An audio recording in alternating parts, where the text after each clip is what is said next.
Oi, Carol, bom dia para você, bom dia para todo mundo, tudo jóia por aqui, espero que do lado daí também.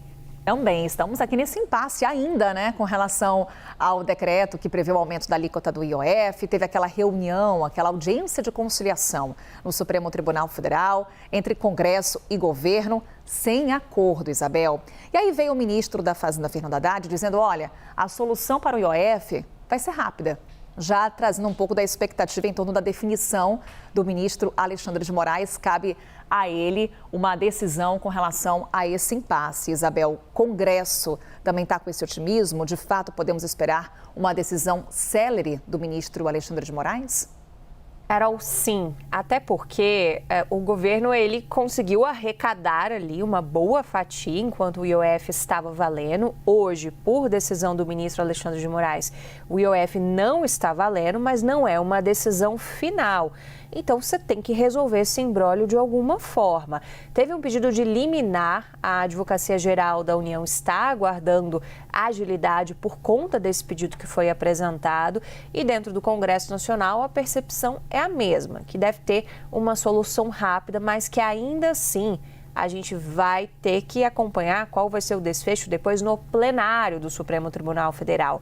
Porque o ministro Alexandre de Moraes ele pode até decidir sobre a liminar, mas ele tende a levar esse caso em agosto, pelo menos é essa a expectativa da Câmara, do Senado, ao plenário do Supremo em agosto. Então, até lá, o que se aposta é que, diante da falta de consenso, a arbitragem seja no estilo Alexandre de Moraes e que a gente não conhece muito bem como que é o ministro nesse papel de mediador de conflitos. A gente conhece ele em vários outros papéis, mas é uma situação um pouco inédita para o Alexandre de Moraes. Então, você tem muita dúvida, uma vez que na decisão dele, que acabou suspendendo, tendo esse efeito de suspensão do decreto, ele meio que fez críticas e colocações que podem ser interpretadas como favoráveis e desfavoráveis aos dois lados. Fez uma discussão sobre o desvio de finalidade, se quando o governo decretou o IOF, a finalidade foi arrecadatória ou não. Essa é uma discussão que tende a favorecer mais o lado do Congresso. Do ponto de vista político, Carol, o Congresso afirma o seguinte, olha, o governo já perdeu. Vamos ver qual é o desfecho do ponto de vista jurídico.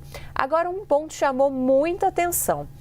Ontem, quando a gente trouxe a notícia aqui no Novo Dia, a gente trouxe um clima ali de sinalizações do governo de que topava recuar, por exemplo, em relação ao risco sacado, que é uma espécie de empréstimo que os empresários podem tomar para que eles consigam pagar antecipadamente fornecedores. E imagina só como que não é o impacto se você tem o IOF incidindo sobre isso em alíquotas aumentadas. Isso tem um impacto muito direto para os empresários. Então, desde que o IOF saiu com esses aumentos, teve muita chiadeira, principalmente em torno do risco sacado. Então, os articuladores do governo, que saíram ali conversando com as partes envolvidas antes da reunião, sinalizavam para a gente que era possível estabelecer algum tipo de recuo em relação ao risco sacado.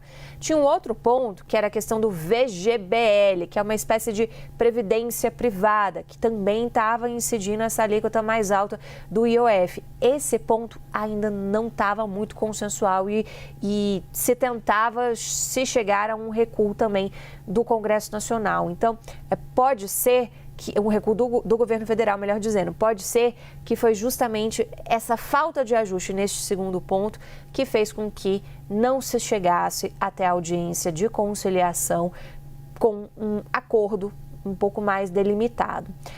Outro ponto que a gente já previa é que cada parte, independente de sinalizar acordo ou não, fosse até o ministro do Supremo na audiência de ontem para manifestar suas prerrogativas e dizer que, olha, a gente aqui no Congresso não fez nada de errado. A gente tem uma prerrogativa de derrubar um decreto sim por meio de um projeto de decreto legislativo. E o governo do outro lado falasse, olha, a gente aqui no governo tem a prerrogativa de editar o decreto como a gente editou. Não houve ali nenhum ponto que pudesse ferir a Constituição. Então, cada um foi defender o seu e agora sobrou para o ministro Alexandre de Moraes ouvir um lado, ouvir o outro e tomar uma decisão.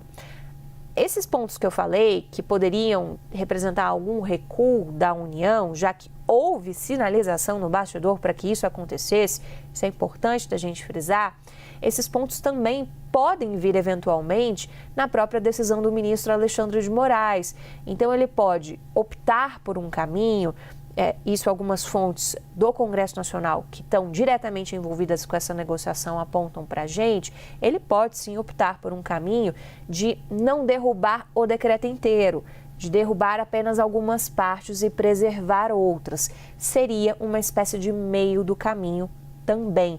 E aí você poderia ter um atendimento a algumas das ansiedades do mercado, já que essa questão do risco sacado é uma das maiores que se tem e das expectativas que se levantaram, sobretudo diante dessa audiência de conciliação.